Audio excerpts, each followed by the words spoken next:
Всем assalomu alaykum. Bugun Pinterest'dan retsept bulочка. Shunaqangi chiroyli bulочkalarni tayyorlaymiz birga. Buni birinchi bo'lib iletib olamiz. Уже boshladik. Birinchi bo'lib dro'jamizni sovib olamiz. Undan keyin vanilin qo'shib qo'yamiz, чтобы ta'mi shirin chiqishi uchun. Keyin ozgina o'z xohishingizga ko'ra razrыхлитель sovarsangiz, bulочkamiz yumshoq bo'lib chiqadi.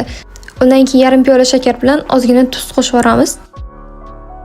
Va albatta yarim cho'mich yog' ham quyib olamiz va oxirida hammasini aralashtirib chiqamiz.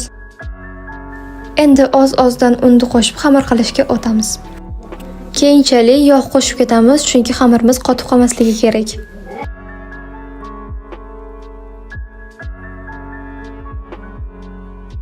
Xamirimiz уже tayyor. Uni endi stretchlab o'raymiz, keyin oxirida sochiqda o'rab qo'yamiz, чтобы issiqqina turishi uchun va u 1 soat shunday turadi. Bizning xamirimiz tayyor bo'ldi va endi biz ulardan bulочkalarimizni yasashni boshlaymiz.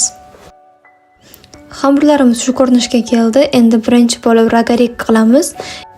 Ya'ni shu ko'rinishda kesib turib o'rab chiqamiz.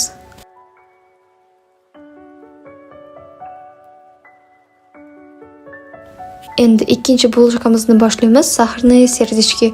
Bu bulочkamizning ichida shakari bo'ladi va yurak shaklida bo'ladi. Birinchi bo'lib xamirimizni to'rtburchak shaklda yoyib olamiz, keyin ichiga shakar solib, dumaloq qilib o'raymizda oxirida ikkiga buklab orasidan kesamiz. Shunda biz xohlagan yurakcha shakli chiqib keladi.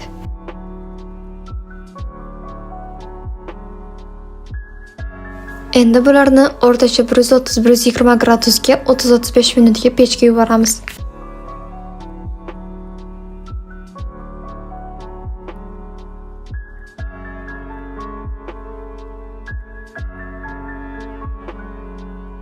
Agar sizga retseptlar yoqqan bo'lsa, menga podpiska tashlab qo'yish esingizdan chiqmasin va hammaga e'tibor uchun katta rahmat.